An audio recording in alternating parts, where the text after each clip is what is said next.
할렐루야. 오늘도 새날을 주신 하나님을 찬양합니다. 오늘도 말씀으로 시작하는 이 하루 말씀 충만, 은혜 충만, 성령 충만하시기를 주님의 이름으로 축원합니다. 오늘은 요한계시록 20장 1절로 6절까지의 말씀만 봉독해 드립니다. 하나님의 말씀을 경청하시기 바랍니다. 또 내가 보매 천사가 무저갱의 열쇠와 큰 쇠사슬을 그의 손에 가지고 하늘로부터 내려와서 용을 잡으니 곧 옛뱀이요 마귀요 사탄이라. 잡아서 1000년 동안 결박하여 무저갱에 던져 넣어 잠그고 그 위에 인봉하여 1000년이 차도록 다시는 만국을 미혹하지 못하게 하였는데 그 후에는 반드시 잠깐 노일이라. 또 내가 보좌들을 보니 거기에 앉은 자들이 있어 심판하는 권세를 받았더라.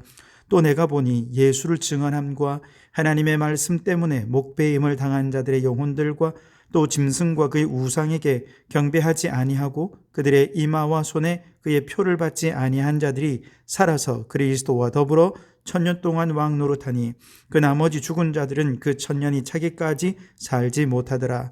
이는 첫째 부활이라. 이 첫째 부활에 참여하는 자들은 복이 있고 거룩하도다. 둘째 사망이 그들을 다스리는 권세가 없고 도리어 그들이 하나님과 그리스도의 제사장이 되어 1000년 동안 그리스도와 더불어 왕노릇하리라. 아멘. 오늘도 이 말씀을 통해 우리에게 주신 하나님의 음성을 듣게 되길 바랍니다. 자, 오늘 본문은 그 유명한 천년 왕국에 관한 말씀입니다. 또 최후 심판에 관한 말씀도 동시에 등장하는데요. 우선 천년 왕국을 보면 마귀가 조종하던 바벨론 제국이 무너지고 사탄이 무저갱에 1000년 동안 가두어지게 되는데, 바로 이처럼 마귀가 가두어져서 이 세상에서 더 이상 역사하지 못하는 1000년 동안의 기간을 천년 왕국이라 그렇게 말합니다. 2절과 3절을 다시 보시면 용을 잡으니 곧 옛뱀이요 마귀요 사탄이라. 잡아서 1000년 동안 결박하여 무저갱에 던져 넣어 잠그고 그 위에 봉인하여 1000년이 차도록 다시는 만국을 미혹하지 못하게 하였다. 그렇게 말씀하시죠. 바로 이 시기 동안 순교한 성도들은 부활합니다. 그래서 주님과 함께 1000년 동안 세상을 다스리지요.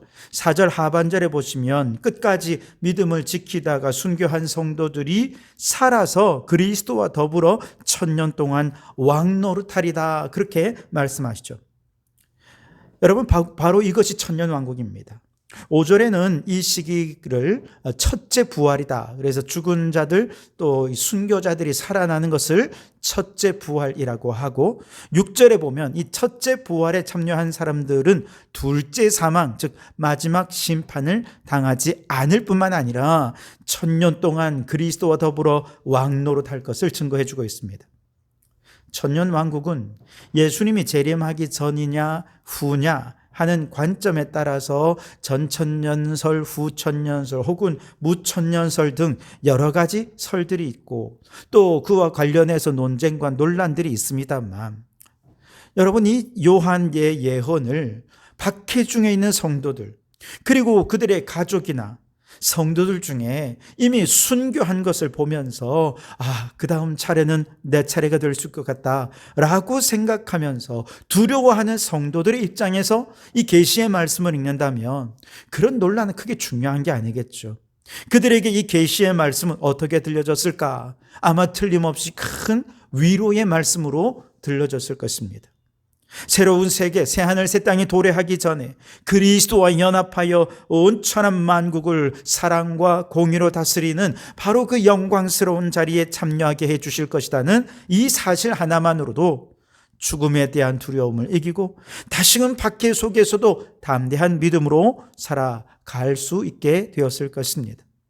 여러분, 이분들이 고난 가운데 얼마나 많이 하나님께 부르짖었겠습니까? 하나님 어디 계십니까? 우리가 이렇게 박해와 핍박과 고난을 당하는데 하나님은 나의 이 고난을 다 기억해 주실까?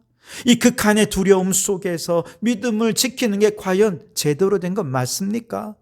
끊임없이 의심하고 좌절하고 낙심하면서도 또 자그마한 단서가 있으면 믿음으로 일어나고 그렇게 하기를 반복했던 성도들에게 이 말씀은 너무너무 큰 위로가 되는 거죠. 하나님은 반드시 자기 백성을 잊지 않으신다는 거죠. 고난당하고 있는 교회와 성도들 반드시 다시 영광스러운 자리에 높여주실 것이다 라는 것입니다. 그러니 이 말씀은 낙심하지 말고 끝까지 믿음에 승리하십시오 라고 하는 격려요, 위로요, 그렇게 힘을 북돋우는 말씀인 것이지요. 그런데 7절에 보면 천년이 참에 사탄이 그 옥에서 놓여 그랬습니다. 천년 왕국이 끝나면 사탄이 잠깐 풀려난다는 거예요. 풀려나면 마귀는 뭐 하겠습니까? 세력을 모아서 남아있는 믿음의 성도들을 괴롭히고 핍박하겠죠. 9절 상반절에 보면 그들이 지면에 널리 퍼져 성도들의 진과 사랑하는 성을 두루매 그랬습니다. 성도들을 사방으로 에워싸고 우는 사자처럼 공격을 한다는 것이죠. 그때 하나님이 가만히 있을까요? 아닙니다. 이번에는 적극적으로 나서 주십니다. 9절 하반절과 10절에 보시면 하늘에서 불이 내려와 그들을 태워버리고 또 그들을 미혹하는 마귀가 불과 유황 못에 던져지니 거기는 그 짐승과 거짓 선지자도 있어 세세토록 밤낮 괴로움을 받으리라 그랬습니다. 마귀가 잠깐 풀려나서 자기의 세력을 모으고 성도들을 미혹하고 대적할 때 하나님께서는 하늘에서 불을 내리시고 그 대적들 군대를 완전히 소멸시키십니다. 불태워 버리십니다. 그리고 저 마귀를 영원한 불못으로 던져 넣어서 마귀와 함께 그의 모든 세력들이 완전히 멸절하게 하시는, 이것이 바로 하나님께서 행하시는 일들이라는 것이죠. 그리고 그 다음에 어떤 일이 벌어집니까? 하늘에 크고 흰 보좌가 나타나는데 예수께서 심판주로서 심판을 하십니다. 그때는 지금 보는 하늘과 땅은 사라지고 죽었던 사람들이 부활해서 하나님의 심판대 앞에 서게 될 텐데 이것을 둘째 부활이라고 말합니다. 그때는 우리가 저 천국에 올라가서 그렇게 궁금했던 예수님도 만나고 아브라함도 만나고 아마 가룟 유다도 만나겠죠. 도마도 만날 것입니다. 그때는 악인도 부활하고 의인도 부활하고 다 부활해서 하나님의 심판대 앞에 설 것입니다.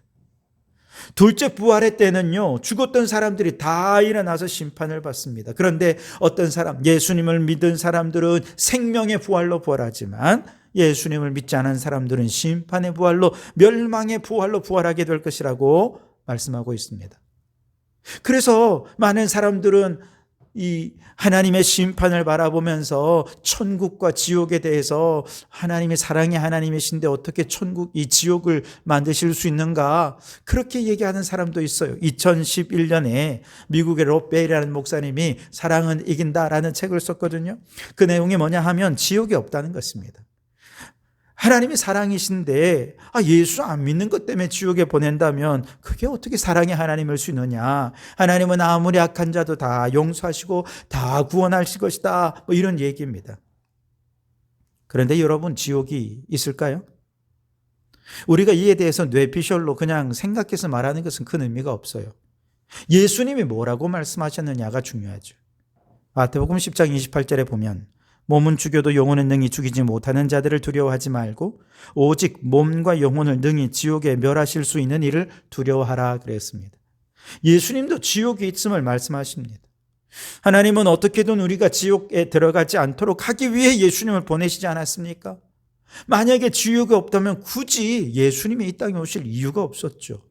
다 구원받을 텐데 굳이 예수님이 이 땅에 오셔서 십자가에 못 박으시고 그런 고난을 당할 이유가 없던 거 아닙니까? 만약에 지옥이 없다면 오늘 우리 성경책은요, 필요가 없습니다. 다 거짓말하는 책이기 때문이죠. 지옥이 없다면 우리의 신앙생활도 무슨 소용이 있습니까? 무의미하지 않습니까? 어차피 구원받을 텐데 마음껏 세상을 즐기다가 결국 천국에 들어가면 그게 제일 좋은 것 아니겠습니까? 오늘 성경에 보면 하나님 앞에 이제 심판대 앞에 서면 두 가지 책이 있을 것을 말하고 있습니다. 12절에 또 내가 보니 죽은 자들이 큰 자나 작은 자나 그 보좌 앞에 서 있는데 책들이 펴 있고 또 다른 책이 펴졌으니 곧 생명책이라 죽은 자들이 자기 행위를 따라 책들에 기록된 대로 심판을 받으니 그랬습니다. 자, 하나님의 심판대에는 두 가지 책이 있는데 한 책에는 우리가 이 땅에서 행한 모든 행적이 다 기록이 되어 있다는 거예요. 일평생 동안 우리가 살면서 생각하고 말하고 행동한 것이 다 기록되어 있습니다. 그런데 바로 그것이 우리가 심판받는 근거가 되는 거죠. 우리 행위를 따라 심판하실 거라는 것입니다. 근데 여러분, 한번 생각해 보십시오. 이거 얼마나 두려운 일입니까? 우리는 그 일을 해놓고 생각을 해놓고 다 잊어버렸지만 하나님은 다 하나하나 들춰내시고 기억하셔서 그 책에 있는 내용대로 우리를 심판하신다면 우리 중에 심판받지 않을 사람은 아무도 없을 것입니다. 부부 사이에도 친구 사이에도 누구도 알아서는 안 되는 은밀한 생각과 행동들이 우리 안에 얼마나 많이 있었습니까? 그대로 우리는 심판받아 지옥에 갈 수밖에 없을 것입니다. 어떤 분은 행위책에 대해 말하면서 우리가 일평생 동안 선한 일도 하고 악한 일도 했으니까 선한 일과 악한 일을 이렇게 저울로 재보아서 선한 일이 좀 더 많다 싶으면 천국 가고 악한 일이 더 많다 그러면 그 사람 지옥 간다 이렇게 생각하거든요. 근데 성경은 그렇게 말하지 않습니다. 여러분, 상식적으로 세상의 법정에 갔을 때 거기서 우리의 선한 일을 가지고 착한 일과 악한 일을 이렇게 대조해서 그 악을 감경해주고 그렇게 합니까? 세상 법정에서도 그런 일은 없습니다. 그저 우리가 악한 일을 행한 것에 벌을 받을 뿐이죠. 하나님 앞에서도 마찬가지일 것입니다. 우리가 행한 모든 악한 일들로 인해서 우리는 심판을 받는 것이죠. 그런데 그 옆에 또 책이 한 권이 더 있대요. 바로 생명의 책입니다. 이 책에 기록된 사람은 마지막에 심판을 받지 않고 구원을 받을 것입니다. 15절에 누구든지 생명책에 기록되지 못한 자는 불못에 던져지더라. 생명책에 기록된 사람은 천국 가고 구원받지만 생명책에 기록되지 못한 자는 불못에 영원한 지옥에 떨어질 수밖에 없다는 거예요. 누가 도대체 이 생명책에 이름이 기록되느냐? 내가 죄인임을 깨닫고 예수님이 내 죄를 용서하시기 위해 이 땅에 오신 하나님의 아들 우리의 그리스도 나의 주 되심을 믿는다면 그 이름은 생명책에 기록이 되는 것입니다. 그렇다면 여러분, 우리가 내 이름이 생명책에 기록되는지 안 되는지 어떻게 알 수 있습니까? 요한일서 5장 12절 말씀에 보면 아들이 있는 자에게는 생명이 있고 하나님의 아들이 없는 자에게는 생명이 없느니라 그랬습니다. 하나님의 아들 예수를 내 죄를 용서하신 구원자요 그리스도로 믿을 때 그분은 내 안에 들어오십니다. 그런데 그 아들 안에 무엇이 있다고요? 생명이 있다고요. 아들을 믿는 자마다 예수님과 함께 나의 죄악된 옛자는 십자가에 예수님과 같이 죽었습니다. 예수님이 부활하실 때 우리도 함께 부활합니다. 그래서 예수님이 내 안에 주신 그 생명을 영원토록 누리는 자가 될 수 있는 것이죠. 그래서 아들이 있는 자에게 생명이 있다라고 하는 것은 그 이름이 이미 생명책에 기록되었다는 것을 뜻하는 것이죠. 그런데 어떤 분은 생명책에 이름이 기록되었으니까 이제 마음껏 죄짓고 살아도 얼마든지 믿음만 있으면 천국 간다. 여러분, 이렇게 생각하면서 아무렇게나 살아도 되는 것일까요? 천만의 말씀입니다. 여러분, 우리가 예수님을 믿을 때 내 안에 들어오신 예수님께서 행한 일은 뭐냐? 내 안에 있는 죄악된 본성, 악한 본성들을 다 죽이는 것입니다. 보혈로 씻어내는 것입니다. 그래서 그전에는 악하게 살 때 아무런 양심의 가책도 없었죠. 남들도 다 그렇게 사는데 뭐가 문제야 라고 생각하고 세상의 쾌락과 탐욕을 추구하는 삶이 오히려 즐겁고 나의 유일한 낙이다 생각하면서 성공과 출세를 위해 살아가는 사람들이 얼마나 많은지요. 그런 사람들이 예수님을 믿었어요. 그러면 예수님께서 이전의 죄악된 삶에 대해 죄책감을 느끼게 하십니다. 양심의 가책을 느끼게 하십니다. 마음에 찔림을 주시고 귀에 경종을 울려주셔서 악한 일을 행하려 할 때마다 마음이 무겁고 찝찝해서 그 일을 못하게 되는 것. 이것이 생명이 있는 자의 삶입니다. 예수님이 기뻐하시고 선하시고 사랑스러워하시고 용서하시는 그런 삶을 우리도 닮아서 살아가게 되는 것. 이것이 영적인 생명이 내 안에 있는 삶이라 할 수 있습니다. 내 안에 그런 생명이 있다면 우리 이름은 생명책이 기록된 것입니다. 그런데 만일 우리가 예수님을 믿는다라고 말하면서도 여전히 죄악에 대해 아무런 찔림도 없고 여전히 죄를 범한 채 그렇게 살아가고 있다면, 그러면서도 나 믿음 있으니까 천국 갈 거야 라고 생각한다면 여러분, 이 말씀을 꼭 기억하십시오. 고린도 후서 13장 5절, 너희는 믿음 안에 있는가? 너희 자신을 시험하고 너희 자신을 확증하라. 예수 그리스도께서 너희 안에 계신 줄을 너희가 스스로 알지 못하느냐? 그렇지 않으면 너희는 버림받은 자니라. 버림받은 자입니다. 예수님이 내 마음에 계신 사람은 악을 행하고 싶어도 그럴 수가 없어요. 주님이 우리의 옛자를 죽이시고 이제 예수 그리스도로 새 생명으로 살기 때문에 악을 범할 수가 없는 것입니다. 이제 예수님과 함께 주님이 내 삶의 주인 되셔서 그분이 가라 하면 가고 멈추라 하면 멈추고 주님이 뜻하시는 삶을 살아갈 때에 비로소 우리는 천국에 들어가게 되는 것입니다. 그래서 마태복음 7장 25절에 우리가 주여 주여 한다고 해서 다 천국 가는 것이 아니고 아버지 하나님의 뜻대로 행하는 자라야 천국에 들어갈 수 있다라고 말씀하지 않습니까?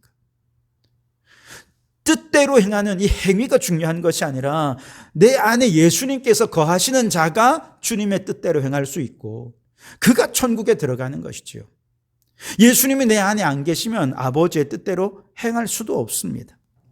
그러니 여러분, 우리가 지금 믿음 안에 있는지, 예수님이 내 안에 생명으로 들어와 계신지, 그 생명이 내 안에 약동하고 있는지 점검해 보시기 바랍니다. 그리고 확증하셔서 이제 악에서 떠나 거룩한 하나님의 백성으로 믿음에 합당한 삶을 살아가는 우리 성도들이 되실 수 있기를 주님의 이름으로 축원합니다. 기도하겠습니다. 주님, 사탄이 결박되고 순교한 성도들이 주님과 함께 왕노릇하는 천년 왕국의 소망을 주셔서 이 고난 속에서도 믿음을 지킬 힘 주시니 감사합니다.